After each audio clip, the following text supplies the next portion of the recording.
खुशामदीद नाजरीन, मैं फ़हद बावज़ीर।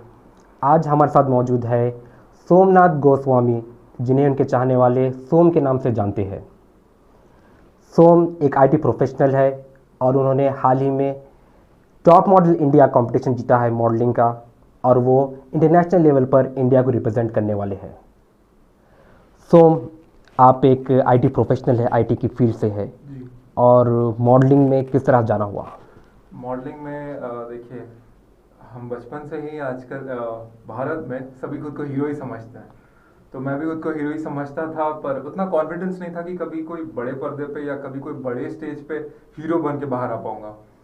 मगर पहले पापा ने कहा एजुकेशन ज़रूरी है, तभी आप काबिल बन पाते हो, आप किसी और चीज़ में इन्वेस्ट कर सकते हो, सबसे बड़ी बात होती है। तो एक प्लान भी होना बहुत ज़रूरी था। इसी वजह से मैंने अपने पापा के डर से अपनी इंजीनियरिंग पूरी की पहले, फिर हैदराबाद आया जॉब के लिए, और फिर धीरे धीरे इस पैशन को, जो कहीं ना कहीं हमेशा से मेरे अंदर ही था, इस चीज़ पे इन्वेस्ट किया, इस चीज़ पे टाइम इन्वेस्ट किया, इस चीज़ पे डेडिकेशन इन्वेस्ट किया, पसीना बहाया जिम में, काफ़ी पसीना बहाया। और जिम में ही मेरे ट्रेनर ने पहचाना कि तुम्हारी पर्सनालिटी अच्छी है, why don't to try in modelling. मैंने कहा ठीक है, ट्राई करके देखते हैं। और तभी एक ऑडिशन का इंस्टाग्राम पोस्ट देखा मैंने, जो कि दिल्ली का था, और वहाँ उसके बाद ही the rest is history, everybody knows I started modelling, and then धीरे धीरे आज यहाँ तक पहुँचा हूँ। So very happy. आप प्रॉपर कहाँ के हैं? मैं हूँ झारखंड का, पला बड़ा हूँ झारखंड जमशेदपुर से, और कुछ 6 साल पहले हैदराबाद नौकरी करने ही आया था, और जी। फिलहाल कहूँ तो हैदराबाद का ही होके रह गया हूँ। सफ़र स्टार्ट कैसा हुआ? पहले किस तरह से आपने ऑडिशन दिया, कितने स्ट्रगल किया आपने? जी। पहले तो आई थिंक मेन स्ट्रगल जो मेरा था वो फिजिकल था, क्योंकि मैं बहुत पतला दुबला था। आई थिंक तब मेरे शरीर में सिर्फ हड्डियाँ ही थी, अब थोड़ा बहुत आपको मसल दिख रहा होगा। तो मेन स्ट्रगल मेरा वो था, क्योंकि एक बार ही आप फिजिकली फिट होते हो तब मेंटली ऑटोमेटिकली फिट हो जाते हो, एक कॉन्फिडेंस आ जाता है खुद पे कि हाँ, मुझे लोग देख रहे हैं, सुन रहे हैं। तो बेसिकली प्रेजेंटेबल बनना पहला स्ट्रगल था मेरा। दूसरा था मम्मी पापा को समझाना कि ये भी एक मेरा पैशन है और मैं इसमें थोड़ा टाइम, थोड़ा एफर्ट डेडिकेट करना चाहता हूँ। तो धीरे धीरे धीरे उन्हें भी इस चीज़ से प्यार हो गया। अब वही मुझे कहते हैं कि क्या वो कोई शूट क्यों नहीं कर रहा है, कोई अपडेट नहीं आ रहा, कोई पोस्ट नहीं आ रहा तेरा, why you not doing the shoots. So I think उनके तरफ से भी मुझे हमेशा एक सपोर्ट रहा है। तो आई थिंक मेन जो थैंक्स है उनको जाना चाहिए, क्योंकि उन्होंने बहुत मेरे सपने को अपना सपना समझा। तो मैं बहुत थैंकफुल हूँ कि मुझे ऐसे मॉम डैड मिले। जी, आपने कहा कि प्लान बी भी रहना ज़रूरी है, जी तो आप प्लान ए और प्लान बी को किस तरह से मेंटेन किया आपने? जैसे कि आप वर्किंग कर रहे थे, जी जी जी तो आपके पैशन के लिए किस तरह से आपने जी। टाइम निकाला? मैक्सिमम मैं कोशिश यही करता हूँ कि वीकेंड्स में ही जो मेरा प्लान ए है, जो मेरा पैशन है, मैं उसे फॉलो कर सकूँ। बट कई बार ऐसा हुआ कि वीकेंड्स में नहीं हो पाया, वीकडेज पे ही कर रहा था, तो मैं हमेशा से ही अपना लैपटॉप लेके इधर उधर भागता रहा हूँ, और लॉकड इन रहा हूँ और ऑनलाइन रहा हूँ, और जब भी मौका मिलता था अपना काम करता था, मैसेजेस का रिप्लाई करता था, मेल्स करता था। तो आई थिंक इसी तरीके से कई कई बार ये लोग कहते भी है कि मतलब इतना मुश्किल है, why do you keep doing what you are doing. तो आई थिंक मेरे लिए जिंदा रहने के लिए पैशन फॉलो करना बहुत ज़रूरी है, नॉट नेसेसरी कि यू बिकम सक्सेसफुल। लोग हमेशा आपके रिजल्ट से आपको पहचानते हैं, आई डोंट थिंक उससे हमें कभी किसी का जज करना चाहिए, एफर्ट से जज करना चाहिए। अगर वो बंदा एफर्ट दे रहा है तो he is not a loser, definitely is a winner. अभी तक कितने कॉम्पिटिशन में आपने हिस्सा लिया है? जी। ये वाले को मिला के ये मेरा तीसरा अटैम्प्ट था, और आई थिंक इससे पहले ही अटैम्प्ट मैं कर चुका होता, अगर कोविड नहीं हिट हुआ होता। 2 ढाई साल 3 साल ऐसे ही बीत गए, कुछ नहीं कर पाया उस टाइम पे, क्योंकि शोज हो ही नहीं रहे थे। तो शुरुआती दौर में आई थिंक 2018 में मैंने स्टार्ट किया था, और उसके बाद भी मैं कंटिन्यू करना चाहता था, बट देन अगेन कोविड के ऊपर किसी का काबू था नहीं। तो यार definitely then I started again from this year. तो ये थर्ड कंपटीशन था मेरा।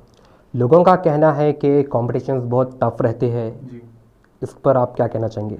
कॉम्पिटिशन्स तो डेफिनेटली टफ रहते हैं, स्पेशली जब आप नेशनल लेवल पे जाते हो, क्योंकि वहाँ पे एक से एक खिलाड़ी होते हैं, वहाँ पे अपने अपने रीजन के, अपने अपने स्टेट के। यहाँ पे इस शो में भी थे, और आई थिंक काफ़ी कंपेटिटिव स्पिरिट था हम लोगों में। ऐसा नहीं था कि हम एक दूसरे को हराने की कोशिश कर रहे थे, हम खुद खुद को जितवाने की कोशिश कर रहे थे। जैसे मैं टाइटल जीता, कोई और है, किसी ने कुछ और जीता, किसी ने दोस्त जीते, किसी ने रिस्पेक्ट जीता, लव जीता। तो मैं जैसे सर अभी आपने पूछा है, तो मैं उनका भी नाम लेना चाहूँगा। आई थिंक मेरे जो जितने भी कंपेटिटर्स थे इस शो में, गिदान, निशांत, जयेश, आदित्य, सुशांत, सरफराज, दिव्यांशु, पंकज। आई थिंक बहुत कम बारी होता है कि हम इतने सारे नाम याद रख पाते हैं इतने कम समय में, बट इनके नाम मुझे याद है क्योंकि ये अब बिल्कुल मेरे भाई जैसे हो गए हैं। अब मेरे कंपेटिटर्स रहे नहीं, हम ऑफ स्टेज हमने इतना अच्छा बॉन्ड बनाया, और जब मैं जीता, ये स्पेशली मैं मेंशन करना चाहता हूँ, जब मैं जीता तो उनकी उनकी आंखों में एक अलग खुशी दिख रही थी मेरे टाइटल के लिए, क्योंकि मैं जीता। They were like yes you deserve it, we are very happy for you कि आप जीते। आपसे हार के हमें कोई दुख नहीं है, हमें खुशी है कि हम ऐसे किसी के साथ हमने compete करा और हम भी सीखे और मैं भी सीखा उनसे। और हाँ, मेरे दो और फीमेल दो मॉडल्स है, Komal and Sushmita. I would really like to extend my thanks to you also. इन ये दो बहुत अच्छे दोस्त बनाए मैंने इस कंपटीशन के दौरान, और इन्होंने भी बहुत सपोर्ट किया मुझे, और इनकी आंखों में भी सेम चमक थी जब मैं जीत के बैक स्टेज वापस गई। तो आई थिंक कंपटीशन हमेशा हेल्दी होना चाहिए। This is what I call healthy competition, जहाँ पे कोई जलन नहीं होती, हमेशा भाईचारा रहता है। On stage we were rivals, off stage we were brothers. So I would really thank all of them here आपके माध्यम से। वो भी सुन रहे होंगे, वो भी देखेंगे मुझे, तो really love you all, thank you so much for the support. ज़्यादातर देखा जाता है कि मॉडलिंग में करियर स्टार्ट करने के बाद फिल्म्स के ऑफ़र आते हैं। अब आजकल हम देख रहे हैं कि लोग सोशल मीडिया पर एक्टिव है, तो इस तरह के कोई ऑफ़र या आपने ट्राई किया है फिल्मों के लिए? जी मैं कोशिश कर रहा हूँ, ऑडिशंस तो दे रहा हूँ, और एक प्रोजेक्ट भी है जो ऑलमोस्ट फाइनलाइज्ड हो गया, बट मैं ऑफिशियली नहीं कह सकता अभी कुछ, क्योंकि उन्होंने अनाउंस नहीं करा है। तो एक बार वो ऑफिशियल अनाउंस करे तो I will be tagged in that, तो आई थिंक लोगों को पता चल ही जाएगा। तो right now I have to just keep it. Social media पर कुछ सोचा है आपने कि कई सारे इन्फ्लुएंसर है कि इन्फ्लुएंसर भी ट्राई करें किया जाए करियर? आई थिंक इन्फ्लुएंसर नहीं बनना है मुझे, मैं इन्फ्लुएंसर या कंटेंट क्रिएटर नहीं बनना चाहता, वो मेरा फोटे नहीं है। मैं फिलहाल जो भी करता हूँ अपनी लाइफ में वही शेयर करता हूँ सोशल मीडिया पे। जो सोशल मीडिया पे दिखता है वो मेरी लाइफस्टाइल, मतलब what I am saying is what I am in my real life, I am in my social media. मैं सोशल मीडिया के लिए कुछ नहीं करता, जो करता हूँ वो हाँ सोशल मीडिया पर डालता हूँ। तो आई थिंक उसी तरीके से फिटनेस बोलो, फैशन बोलो, या कभी कभार एक्टिंग के वीडियोस बोलो, तो आई थिंक उसी में मैं I think I call myself as an entertainer, not as an influencer. I never want to be an influencer, I am happy being an entertainer. And fitness के लिए हमेशा ही मेरा support उसको रहा है, क्योंकि मेरी लाइफ में it played a very big role, it made me mentally confident. So I think yeah in this way I just be an entertainer to all. माशाल्लाह आप बहुत फिट है, जी तो किस तरह से आपने डाइट मेंटेन की है? कुछ खाते हैं आप? बिल्कुल बिल्कुल खाता हूँ मैं। कई बार मुझे ये क्वेश्चन किया जाता है कि क्या आप ये नहीं खाते, आप वो नहीं खाते, आप ये नहीं खाते। जी ऐसा करना पड़ता है कभी कभार, मुझे भी शुरू में करना पड़ा था। आई थिंक जहाँ तक मुझे एग्जैक्टली याद है, जब मैंने पहली बारी साइज बढ़ाने पे मैं गया था फुल फ्लेजिड, वो कुछ 5.5-6 महीने का सफ़र था वो। उसमें मेरे जो कैलोरीज थे आई थिंक 3,500 के ऊपर कैलोरीज थे वो मेरे। उसमें आई थिंक 14-15 अंडे दिन के, 300 gram boiled sweet potato, 400 grams boiled chicken, पूरा राइस। और उसी 5-5.5 महीने में I think I gained around 23-24 kgs, जो मेरा लाइफ का सबसे बिगेस्ट ट्रांसफॉर्मेशन रहा है। तो यस, एक बार कुछ महीने तक एक स्ट्रगल होती है mentally also, more than physical, it's mental fight that you should train your mind first. तो एक बार अगर आप वो चीज़ कर लेते हो ना, तो आपकी बॉडी एक बैलेंस शेप में, या एक मसल मेमोरी जो उसकी रहती है वो सेट हो जाती है। उसके बाद आपको उतना मेहनत नहीं करना पड़ता, you just have to maintain yourself. तो कई बार लोग कंफ्यूज हो जाते हैं कि अगर हम आज उबला खाएं तो हमें पूरी जिंदगी उबला हुआ खाना खाना है। ये गलत है, सम्मित। इफ़ यू आर कंपीटिंग, जैसे हम शोज करते हैं, कभी शूट रहता है, कभी कुछ रहता है, तो उस टाइम पे हम हमारे खाने को कैलोरी डेफिसिट कर देते हैं। जब हम कैलोरी डेफिसिट कर देते हैं, हम और रिप्ड दिखते हैं, एब्स अच्छे दिखते हैं, वेन्स अच्छे आते हैं। तो जब ऐसा कोई प्राइम गोल रहता है ना, तो ही आपको डाइट वैरी करना पड़ता है। एक बार अगर आप एक बार full fledgedly, I think minimum 12 weeks, 3 months का ट्रांसफॉर्मेशन, आपको लोग बोलेंगे 25 दिन में 6 पैक बना देंगे, 8 पैक बना देंगे, 12 पैक बना देंगे, जैसे हेरा फेरी में लक्ष्मी चिटफंड में था 21 दिन में पैसा डबल। ऐसा नहीं होता। मिनिमम 3 महीने तो लगते ही हैं, एब्स बोलो या ट्रांसफॉर्मेशन दिखने में बोलो।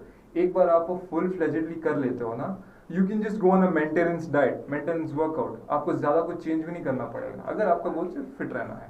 बट इस फील्ड में हमें बार बार वो वैरी करना पड़ता है। कभी कोई कहता है कि नहीं साइज हमें और चाहिए, कभी कोई कहता है नहीं साइज कम कर लीजिए, आपके एब्स और अच्छे दिखने चाहिए। तो डाइट वैरी होता रहता है। अब फ्यूचर के क्या प्लान्स चल रहे हैं आपके, क्या तैयारी कर रहे हैं आप? जी, फ्यूचर के प्लान्स तो यही है कि मुझे कुछ प्रोजेक्ट्स का कॉल आया है, तो I have not finalise them, only one that is almost finalise, जैसे कि मैंने कहा, I am just waiting for the official announcement. And secondly जो मुझे ये टाइटल मिला है, once it is completed nationwide all over the world, तो उसके बाद the dates will come out internationally, मुझे कब बाहर जाना है। तो फिलहाल मैं वो डेट अपने दिमाग में नहीं रखना चाहता, मैं अपने आप को खुद ऐसे ही तैयार कर रहा हूँ कि कल है मेरा फाइनल इंटरनेशनल टाइटल, मेरा कल है। तो I am trying to prepare myself in that manner, ताकि कोई कमी ना छूट जाए।